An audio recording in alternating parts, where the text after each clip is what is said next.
Les pâtes fermentées à la levure fraîche donnent de très bons résultats et sont prévisibles dans leur utilisation. Mais si vous voulez explorer une alternative un peu plus saine de la fermentation, vous devriez vous intéresser au levain naturel. Dans cette vidéo, on va voir comment créer une pâte à pizza avec du levain naturel déjà prêt. Et dans une autre vidéo que je posterai prochainement et qui apparaîtra donc en haut de l'écran dès que possible, je vous montrerai comment créer un levain à partir de rien pour ensuite pouvoir l'utiliser pour différentes applications. L'intérêt des pâtes fermentées au levain, c'est bien sûr leur valeur nutritionnelle supérieure à celle fermentée avec la levure de boulangerie, qui contribue à donner un résultat final sain et très digeste. Alors je vous propose de voir comment on procède. Si vous conservez votre levain au frigo, il faut le sortir 1 heure avant le rafraîchi, histoire qu'il se réveille un petit peu. Moi ça fait quelques heures qu'il est sorti et il a bien besoin d'un petit rafraîchi.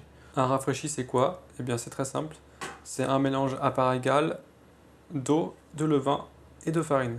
En ce qui concerne l'eau, vous pouvez la faire couler dans les 28-30 degrés.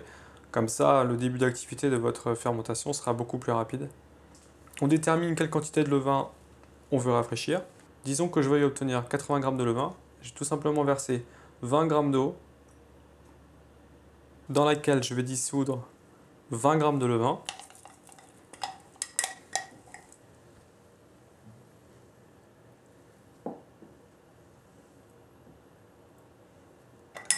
On peut mélanger rapidement. Et enfin, on ajoute 20 g de farine fraîche. Alors pour le rafraîchi, vous pouvez utiliser soit la farine que vous avez l'habitude d'utiliser généralement pour faire vos pizzas, ou bien si vous voulez rebooster un peu votre levain, que vous le sentez un peu faible, utilisez une farine plus riche, donc avec plus de parties de l'enveloppe du grain. Une fois que c'est fait, il suffit simplement de mélanger tous les ingrédients ensemble, de racler les bords pour que tout soit bien au fond, que le levain soit bien tassé au fond. Une fois que ça c'est fait, on peut couvrir, mais pas de façon hermétique si possible. Donc soit vous mettez un film et vous le percez de quelques petits trous, ou bien vous utilisez le couvercle approprié, mais vous ne le vissez pas à fond, juste vous le posez dessus. Ce levain, on va laisser 2-3 heures à température ambiante avant de le remettre au frigo si vous n'avez pas décidé de vous en servir tout de suite. Ou bien vous le laissez donc à température ambiante toujours, ou dans une ambiance à 27-28 degrés, jusqu'à ce qu'il ait vraiment développé plein de bulles à la surface, qu'il soit très mousseux. Et là, vous saurez que c'est le moment d'utiliser. Là, le levain maintenant est prêt. Vous allez pouvoir voir à quoi ça ressemble. Comme je l'avais dit, on peut voir à la surface toutes les bulles qui ont été formées par l'activité des levures. À l'odeur, vous devez sentir une fermentation de type lactique assez avancée, comme un yaourt. Et si on vient perturber la structure, le mélanger, on va voir que c'est très mousseux.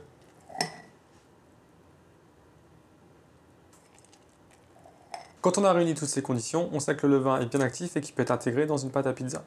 Pour cette recette, j'ai décidé de mettre beaucoup moins de sel que d'habitude, tout simplement parce que je ne veux pas freiner l'activité de fermentation du levain. Parce que comme vous le savez, le levain a une puissance de fermentation, de reproduction de ses cellules beaucoup moins élevée que la levure industrielle, les champignons. Donc on ne va pas venir trop la déranger avec le sel. Et de toute façon, les arômes seront là puisque le levain va vraiment donner un profil de goût beaucoup plus complexe que la levure traditionnelle. Alors là, je vais préparer des quantités pour faire seulement 2 boules. Donc on aura besoin de 186 g d'eau pour une hydratation totale de 65%. Dans cette eau, on va mettre tout de suite le sel. D'habitude, je suis plutôt à 2,5 à 3% de sel au kilo de farine. Là, on va mettre seulement 1,8%, donc 18 g de sel pour chaque kilo de farine. Directement dedans. On va partir sur une fermentation de 18 heures. Et chez moi, il va faire 19 degrés, 20 degrés à peu près. J'ai pas envie de mettre trop de levain, je vais mettre 10% de levain. Donc on va mettre 37 grammes.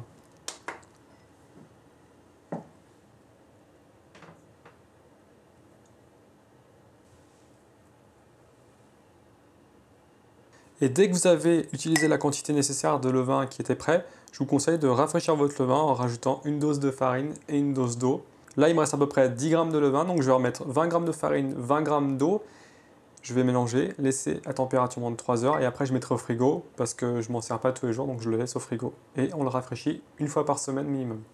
Là, on va mélanger donc les 3 ingrédients, levain, sel et eau. Voilà, c'est dissous. On va pouvoir ajouter la farine.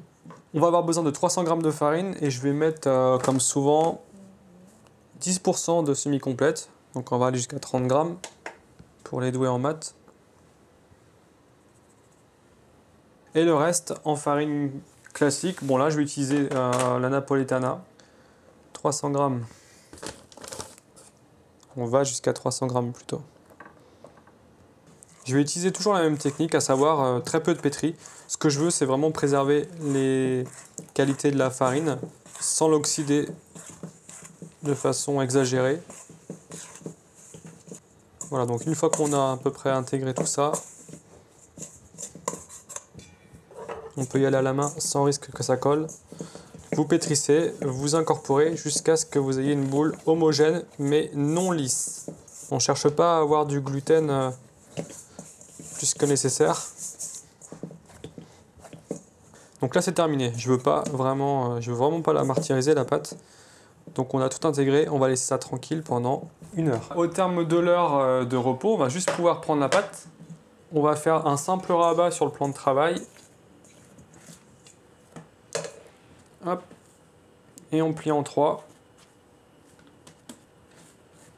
Pareil de l'autre côté.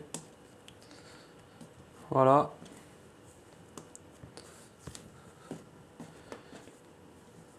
Et après on reforme la boule. Donc comme si on voulait tendre un petit peu un pâton normal. On le remet dans le récipient et on filme. Et ça, on va laisser à température ambiante jusqu'au lendemain. Il y a 18 heures de fermentation, donc elle sera prête demain pour à peu près à midi. Et on fera les pâtons dans la matinée. On se retrouve demain. Le lendemain, on peut voir que la pâte a bien travaillé. Elle a bien gonflé. Même là, en la posant, elle s'est un petit peu relâchée. Hop. Donc là, on va pouvoir faire les pâtons. J'en avais prévu 2. Si je peux vous donner un conseil par rapport à la pâte fermentée au levain naturel, c'est d'être un petit peu plus doux sur vos gestes. Tout simplement parce que si vraiment on dégaze trop ou on est trop violent avec la pâte, elle mettra beaucoup plus de temps à remonter qu'avec de la levure traditionnelle. Donc faites des gestes un peu plus doux et si possible, essayez de moins serrer le pâton, moins le manipuler. Donc là j'ai vraiment été léger. Je vais pouvoir le déposer dans mon bac avec un peu de farine de blé dur en surface pour faciliter le décollement plus tard. Donc là, les pâtons sont prêts. On va les laisser le temps habituel, entre 3 à 4 heures à température ambiante. Ici, il fait 20 degrés. Et on observera comment ils sont dans 3 heures, voir s'ils ont pris du volume et ils se sont chargés en air pour bien développer la cuisson. N'oubliez pas de couvrir.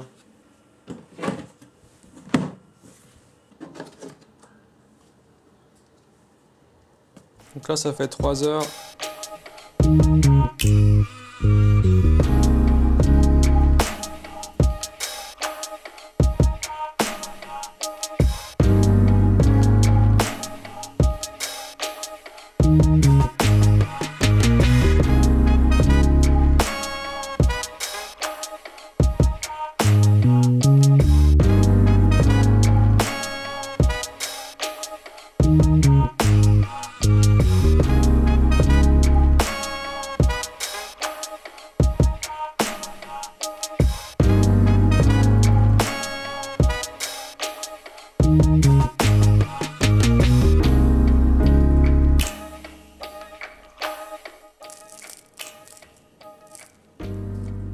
Voilà, la pâte est bien croustillante. On va attendre 1 seconde pour couper.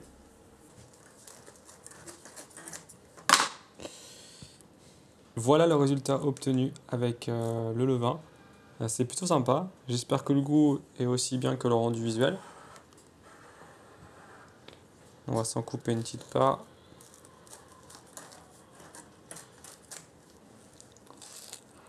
Elle est bien réussie parce qu'il y a une légère note d'acidité due au levain, mais ça apporte vraiment quelque chose au niveau du goût. Elle est très légère, assez croustillante, même plutôt croustillante. Donc franchement, elle est très belle. Donc je vous encourage vivement à essayer ce genre de pizza avec du levain naturel, parce que ça apporte quelque chose de différent, qu'on n'a pas l'habitude de goûter dans les pizzas. C'est un nouveau chemin pour vous à explorer dans l'univers de la pizza. Si vous maîtrisez déjà bien les empattements classiques, vous pouvez vous attaquer au levain. Ce sera très enrichissant pour vous parce que vous allez apprendre à apprécier les différents niveaux de fermentation du levain. Donc, vous pouvez décider du goût que vous donnerez au produit final. Et ça, c'est vraiment sympa. Voilà, c'est tout pour moi. Je vous souhaite de très bons tests et on se retrouve bientôt pour une nouvelle vidéo. Ciao!